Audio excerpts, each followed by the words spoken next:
Good morning. Good to see you. Glad you're here with me this week. I know for me personally, I've been struggling with the way I'm describing it is stay-at-home fatigue. It's just okay. I'm ready for things to get back to normal.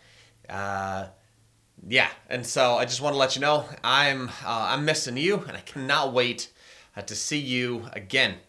As we get going here this morning, let's open up in a word of prayer. God, we thank you for just your continued faithfulness to us. We thank you that we, in the midst of everything going on, can rely on you and can depend upon you and your goodness and your grace in our life. It doesn't stop. It is ongoing. And God, it's remarkable that you can show it to us just so perfectly and regularly. God, we ask that you would guide us as we study your word here this morning. In Jesus' name, amen. We're in Galatians chapter 6. Galatians chapter 6 this morning. I wanted to, Galatians chapter 6, all right? And in middle school, we played this very brutal game of soccer plus rugby plus football. Looking back, I don't know how the game was ever allowed. And there were certain times where we'd get to play it with the 8th graders. So the 7th and 8th graders would have the same recess. Didn't happen a lot, but that was the case this time. And on this particular day, there was this guy. He was a giant behemoth, stood pretty much a foot taller than everybody else. Pretty much looked like Jerome Bettis, from the Pittsburgh Steelers, just a massive individual. And the idea was just to get the ball into the net. You could kick it, throw it, pass it, carry the ball all the way down. And that's what this guy decided to do. And he would literally run over everyone in order to get to the other side and throw the ball in. Well, we were trying to get him and bring him down, and he was, swinging his arms around, throwing people down left and right. And I was like, oh, we're not going to be able to bring this guy down. So I decided to go for the ball instead. And so I went up high in order to get this ball. And somebody from the other side had tried to grab onto his arm. And he swung around as hard as possible to get this one guy off. And in the process, perfectly caught me right in the nose with his elbow. And instantaneously, my nose exploded into a bloody mess. And after I got up, I'm trying to stop the blood. I'm trying to catch it. It's not stopping. It's just pouring. I'm running inside my middle school, and I can't hold it. It is literally just gushing. And it is just everywhere on the floor, and I tried to keep it out of the office. I probably failed, and I just looked like, I'd been in a war zone. Found out after this whole thing that he, in fact, did break my nose. Nice little crack right there. And for a little while, I didn't run back out there and play this crazy game of rugby, football, soccer thing. So, but, as kids are, after a few weeks and enough time had passed where I wasn't in, screaming pain, I just decided to go back out there, and same guy was out there. And instead of going high, I don't even know if this was legal, but I literally ran at him, and I just jumped into his legs with my feet and just tangled him up and tripped him over. I learned a very valuable lesson on the schoolyard that day. Don't try to take the ball from a guy much bigger than you are. You're going to pay the consequences. Instead, jump at his legs and trip him. Schoolyard lesson. I bet you have, during your school time, a lot of schoolyard lessons that you've learned and how to interact, hierarchies of kids, whatever it could be. Maybe it was don't climb all the way up on the jungle gym and jump head first into the ground. I know that seemed to be a lesson that I wish some people in my classes, had learned. But, we all have these schoolyard lessons. See, now we have spent quite a bit of time in Paul's classroom learning about the new covenant, learning about grace, learning about the Holy Spirit and how he interacts and changes Christians from the inside out. And last week we saw that the fruit that the Holy Spirit gives us as we live by faith. He shows us what a Spirit-led life would look like. This week, I get the sense that Paul has spent the time in the classroom and now he's moving that church out into reality and said, this is what it looks like on the schoolyard. This is what it looks like out in public. This is what it looks like when you are forced to live by the Spirit with the worst kind of people around. You and me. And so the question is should we flee from the sinfulness of others? Should we avoid the sin and the struggle of the schoolyard? Or should we as Christians engage it in a different way? And that's what Paul brings to our attention here, is living by the Spirit is not hindered by the presence of sin. It actually says this. So this is the big idea I want us to carry with us, is that sin should not scare us. Instead, the presence of sin should drive us to live through the Spirit in the midst of sin. We can't avoid sin. And in trying to avoid it is just, it's just living in a fantasy, in a fake reality. It exists everywhere. So how does living by the Spirit, what does it look like in the presence of sin?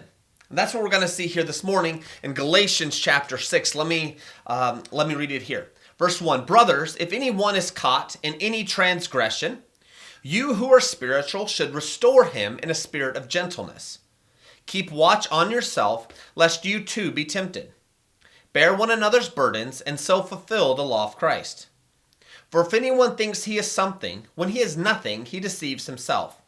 But let each one test his own work, and then his reason to boast will be in himself alone, and not in his neighbor. For each will have to bear his own load. See, what Paul is communicating here to his brothers and to those who are spiritual, that sin, we can't really flee from it. But as Christians controlled by the Spirit, we actually turn into it and minister and reach in a different way. So the first point we hear is really in verse 1, and that is this idea here that spiritual life plus a gentle spirit plus honesty equals a ministry of restoration. So in keeping with the theme of school, I structured all the points in sort of school mathematical formulas, all right? This is what happens when I'm quarantined, okay? I just go insane, all right? So this is an addition formula. See, spiritual life plus a gentle spirit plus honesty equals a ministry of restoration. Look what he says there in verse 1. Brothers, and it's not just guys, it's just, in essence, the staple term for brothers and sisters, fellow Christians here in Galatia, okay? If anyone there is caught in a transgression, okay? The idea has been snagged by, they're somehow captured in this, okay? You who are spiritual should restore him. Now, what's cool about this is he doesn't immediately say, kick them out, they've blown it. No, the first instincts of Spirit-led people is if you see someone who you believe is caught, and you're like, oh man, and you've given enough time, you're like, okay, I think they're caught. It's not like, oh, they blew it one time or whatever. Sin seems to be present there, okay, in whatever way. And so you go up and you're like, hey, I've noticed this. Maybe I'm wrong, but it should come from a spirit of gentleness, a spirit of just like, maybe just something to keep an eye out for. I don't know. You're just trying to go with them in a spirit of Gentleness. And if you remember, in our last, last week, we had the fruit of the Spirit is love, joy, peace, patience, kindness, faithfulness. Verse 23, gentleness. That's the idea here. So Paul is putting into direct application this principle of gentleness, okay? And he says, you who are spiritual should restore him. That idea of restore, another way to say that is mend. It's to fix. It's imagine if you had a hole in your favorite pair of pants. You would do your best to try and sew that up if you could. You would try to mend the problem. And that's the goal there, is in a spirit of gentleness, you're trying to mend and fix it. So there's no damage. You're not trying to, oh man, we got a hole in our jeans, so the best thing we can do is get a flamethrower, burn a hole in the jeans, and then just start over. Now that's really not very gentle. So it's the idea is we got to gently structure and mend this together. And what he also clarifies there, if you see at the end of verse 1, is he says, keep watch on yourself lest you be tempted. And that's why you have to have first a spiritual life, and that is the idea of being a Christian. You who are spiritual, brothers and sisters, that's what Paul is identifying here, plus a gentle spirit, plus honesty. Okay, that's what he's saying there at the end. Keep watch on yourself lest you too be tempted. Okay, and this could be really any situation imaginable. If you think you are better than they are, you've also been caught in a trespass. Maybe the sin is something that you actually struggle with as well. You need to be very honest and say, ooh, I can't handle this, but I know someone who can. So you have to take watch of yourself as well. You have to be honest with yourself and your struggle so you too aren't caught in this individual's sin. And the goal is restoration. That's the goal. The goal is to mend back what the destruction and the divisiveness, whatever it is that has happened in their life, because that's what sin causes, and to restore them in gentleness back. And so that's what Paul is saying here first. In the schoolyard, when we are living out our spiritual fruit, okay, our life is characterized by a gentle spirit and by honesty with ourselves as we try and mend and bring people together. That's the first thing there that he shows us in verse 1. Now, let's keep moving here. Let's see what he says here in verses 2 and 3. And he says, bear one another's burdens and so fulfill the law of Christ. For if anyone thinks he is something when he is nothing, he deceives himself. First of all, he uses this idea of the law of Christ. And I think he's using very similar terminology between the Mosaic, the Old Testament law, that Paul has spent a lot of time, saying you don't have to follow.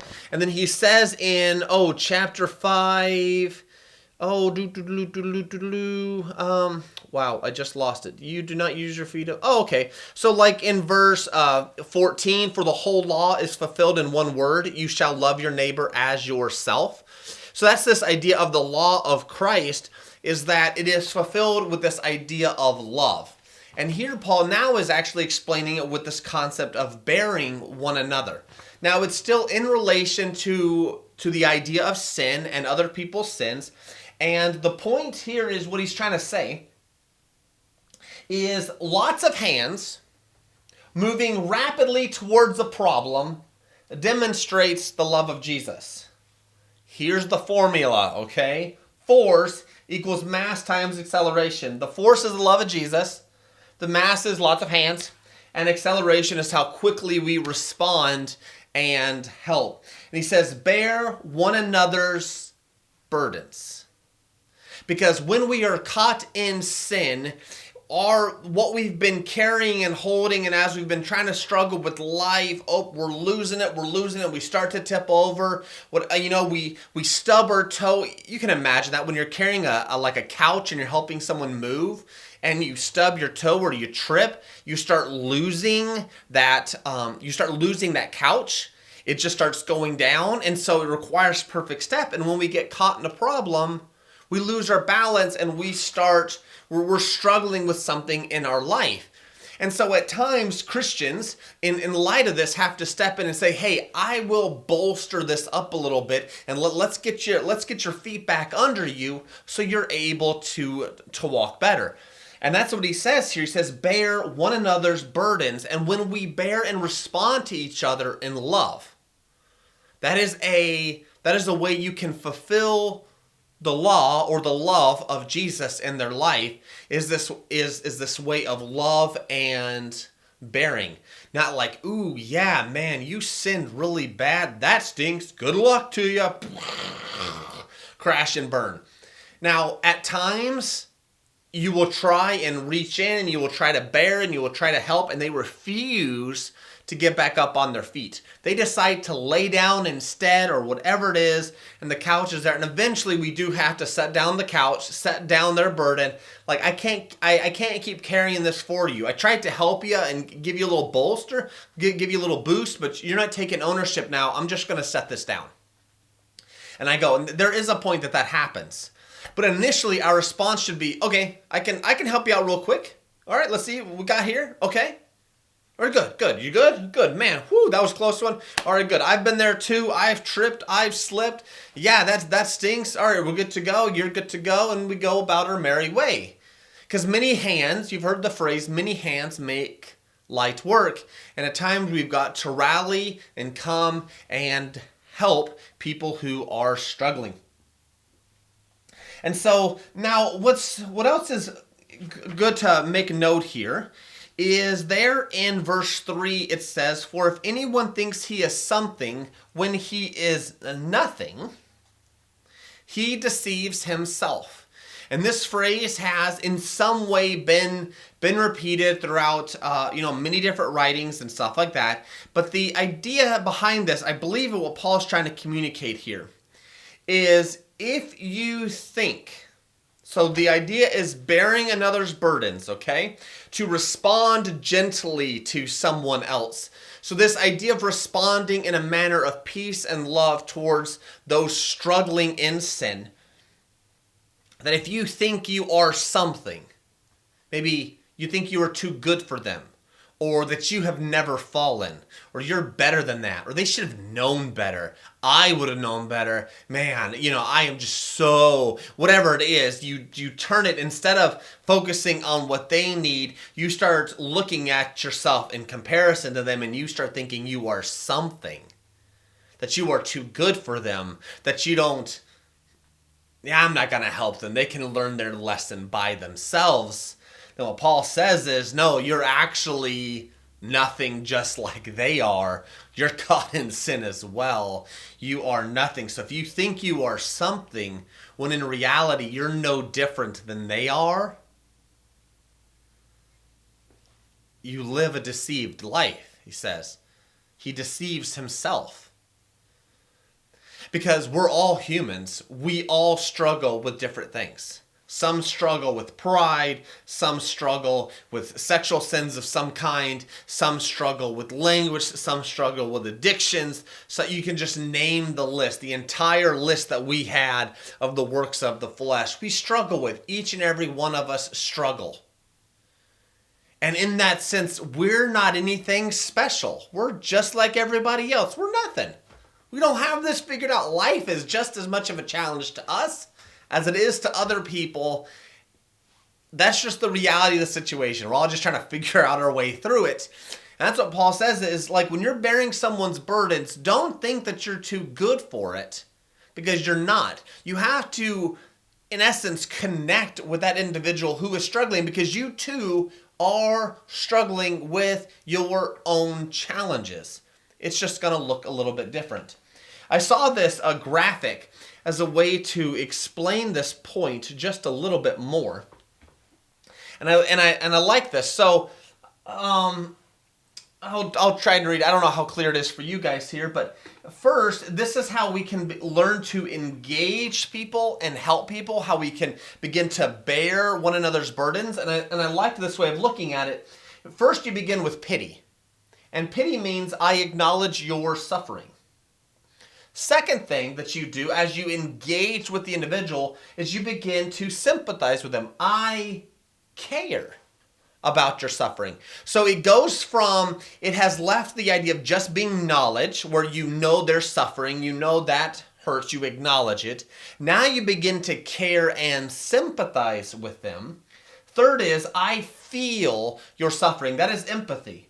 So you're moving from pity, sympathy, to empathy. And this last one here is compassion. And that says, I want to relieve your suffering.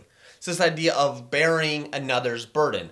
And if we're all honest, some of us struggle, at some of these points. And that's, once again, that's part of being human. Some of us are really good at sympathizing. We're not as good as empathizing. And so that's something we have to work with a little bit. Like, man, I can't feel this. I can't feel this with you. I know you're struggling. I can care about your suffering. I can't empathize with it. One huge example. Guys, sometimes it is really hard to empathize, with your wife or your spouse's struggle, because they're a lady, you're a dude, or that's a dude and you're a lady, and you're like, I don't understand why this is a deal. And no matter how hard you try, you just can't quite feel it with them. You sympathize with them, which is great. And I think when you can't empathize, I think it's good just to recognize that. Depending on the situation, you can just explain, I care about you. I care about what you're going through. I'm having a really hard time feeling this with you. And that question would be, what do you need me to do here? Or what are you asking me here? I see your struggle. I see you're having a hard time. I'm sympathizing. I can't empathize. What do you need?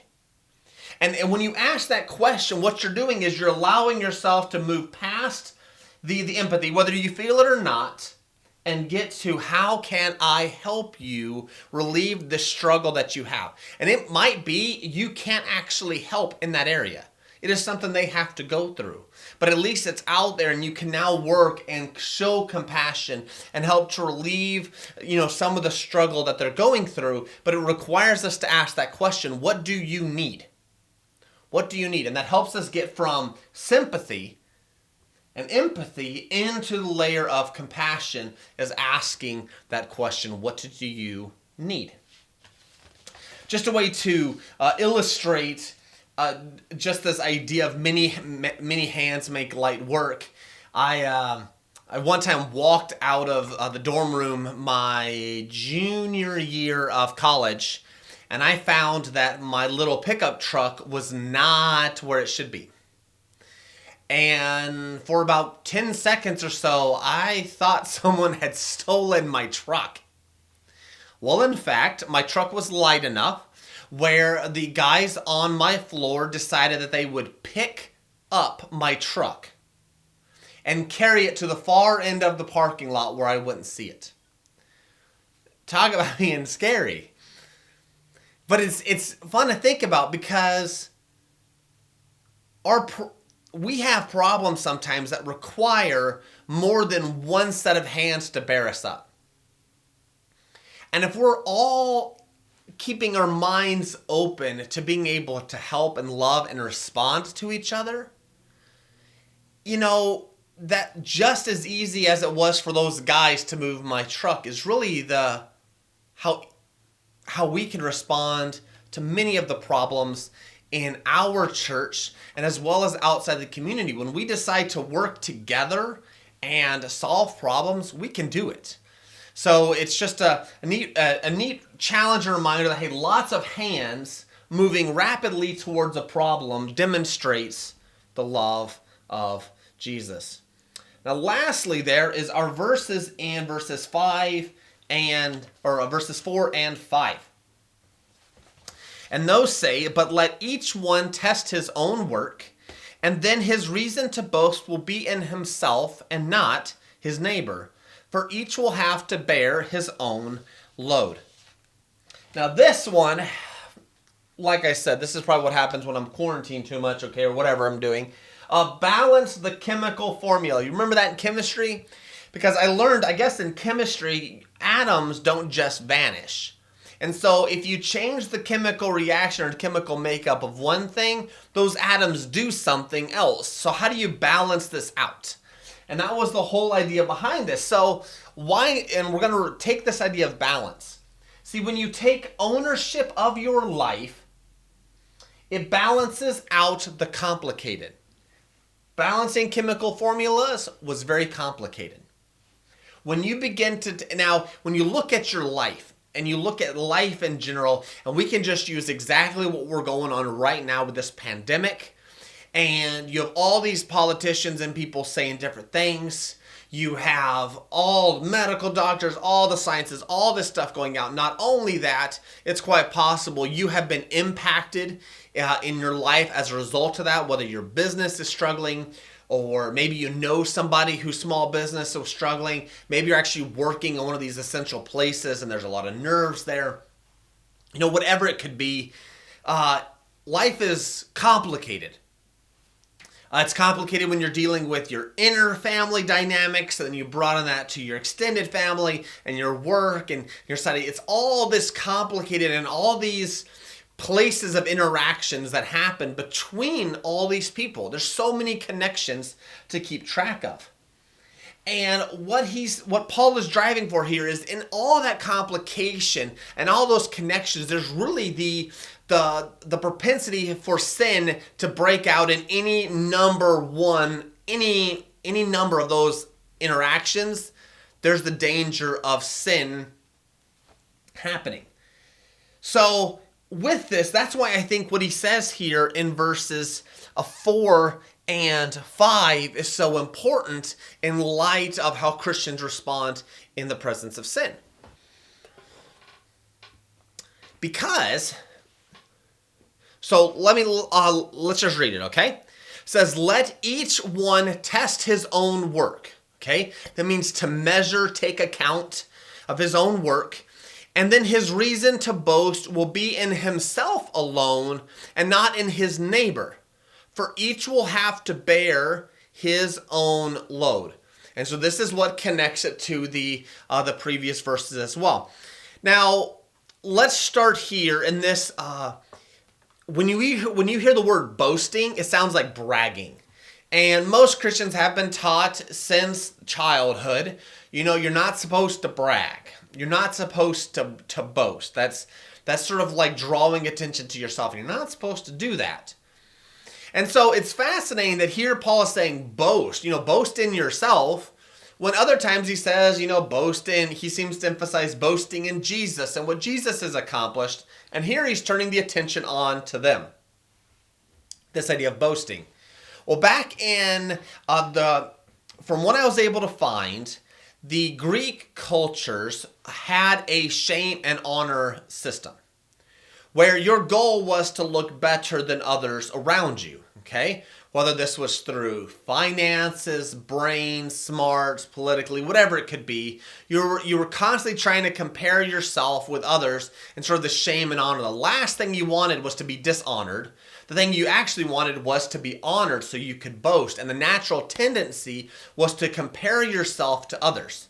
So all those connections that we have with so many people, the idea was that your connection would stand out greater and be better, and you could boast in that. And I think what Paul is trying to do is Paul is taking that terminology and that natural inclination of these Galatian Christians there, and he's trying to bring this natural instincts and sort of adjust it and to have them look through the lens of, the Spirit through this boasting idea. That was something that resonated with him, so he's trying to bump them a little bit and have them look at this a little bit differently. Because he says, let each one. So what he says here is you need to take measure of your own work. Or as verse 5 says, each will have to bear his own load. You take account of what you're supposed to carry, not what someone else is supposed to carry. Because a natural instinct of people could be that as they keep trying to help other people carry their load, they become so consumed with helping and looking at other people's problems. They begin to judge. They begin to stand up in pride and boast. Man, I'm so glad I don't have that problem. Look at me. I'm so glad I don't struggle with that sin like this individual does. And it can create a boasting when you're comparing. And Paul is like, we're helping each other out. You want to bear another's burdens, okay? But don't forget that you are responsible at all times for what you are actually supposed to be carrying. You have your own load to bear. So instead of boasting and how you don't struggle with, problem A like this other person does, instead, you need to as you take ownership of your life and what the Spirit has given you, and as we talked about last week, as we're taking ownership of our life and placing ourselves in situations that allow the Spirit to grow, that is something you can actually take pride in. You can take pride and ownership in your work that you're doing, and how you are working through this, and how you've been, and this is all with the Spirit here. It's not saying you take rise that I did it, me. No, it's just like, hey, the Holy Spirit's using me in some cool stuff. That's really neat. I can take some pride and honor from this. I'm so excited I get to be used by that. It's just like if God opened up the door and you were able to lead someone to Jesus Christ, you would feel a sense of joy and satisfaction, not just in the fact that they are saved, but you'd get to feel a sense of satisfaction that God was able to use you. And that feels good. And so it's really cool to be a part of that. And so Paul's saying, stop comparing yourself with others. No, be satisfied in what God is doing in your life. That's where your satisfaction is coming from. Not from helping others, not from constantly getting in people's business, which we got to do. We got to reach out and we got to love, so we got to be mindful. But no, your satisfaction comes from you and the Lord. And so as we take ownership of our own life, it simplifies all those complicated relationships and interactions and everything we have to go for, because I know that I'm doing what God wants me to do. That I am trying my best not to live by the works of the flesh, but to live in the Spirit.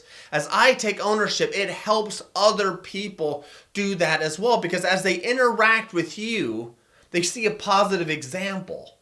And as they gain that ability, they help and they actually take ownership of their own life and they start carrying their burden better. And when you're carrying your burden like you should, instead of like always struggling with it, as you're able to start carrying your own burden, it frees up our hands and it frees up our ability to be able to stand up and help other people who are struggling as well. So it's like, we got to get that toothpick out of our eye, or we got to get the 2x4 out of our own eye before we, take the toothpick out of somebody else's. We can't help anybody if we can't see.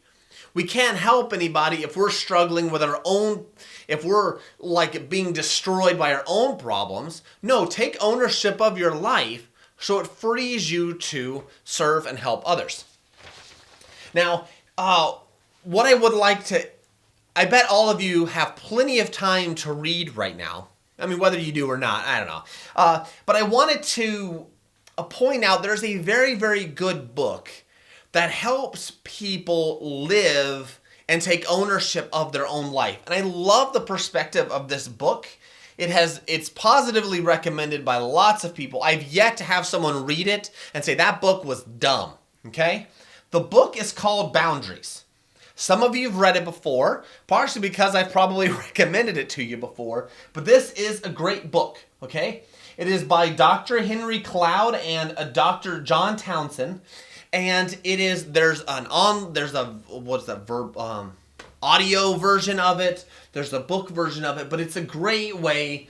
And here's the statement. It says, when to say yes and how to say no to take control of your life. And it's a really cool way of taking ownership of you. And as you take ownership of you, it allows you to impact people so much better than what you could originally. So it's a great book to read. Highly recommend it. It is called Boundaries, so you should check it out. And it looks like some secular book and stuff. Oh no, the book is very... You should read it, okay? So that's what I want to encourage you. It's a great book to read and to figure out how you can take ownership of your life just a little bit better. So let's bring this all together, all right? So this is our big idea here, that sin should not scare us. Instead, the presence of sin should drive us to live through the Spirit in the midst of sin. We all have a burden to carry. We all have our own struggles. We are constantly dealing with the works of the flesh and our minds and our natural, tendencies, our habits that we have. It's there. We have our own burden to carry that God has given us, and our responsibility to our family, their unique needs, our work, its unique situation in life. God has given us a special place and a burden that He expects us to do our best in. And with all the connections that you have, and in the presence of sin, which exists as soon as you walk outside the door, it's there. And as soon as you realize that, you turn around and you go back inside your house, you realize, oh, sin is in here as well. Sin exists. And when we realize and we're honest with ourselves about the existence of sin, it should drive us toward the Spirit. Because only God can care and help us carry that burden and accomplish something good in our life. He's been the only one. Every one of us struggled with the burden of sin, and we all failed. It took Jesus going to the cross, bearing that burden of sin and conquering it. And in faith, we have that power inside of us. And the Spirit will help us carry it. The Spirit helps us make sense of our life and order. And so the presence of sin should drive us to the Spirit.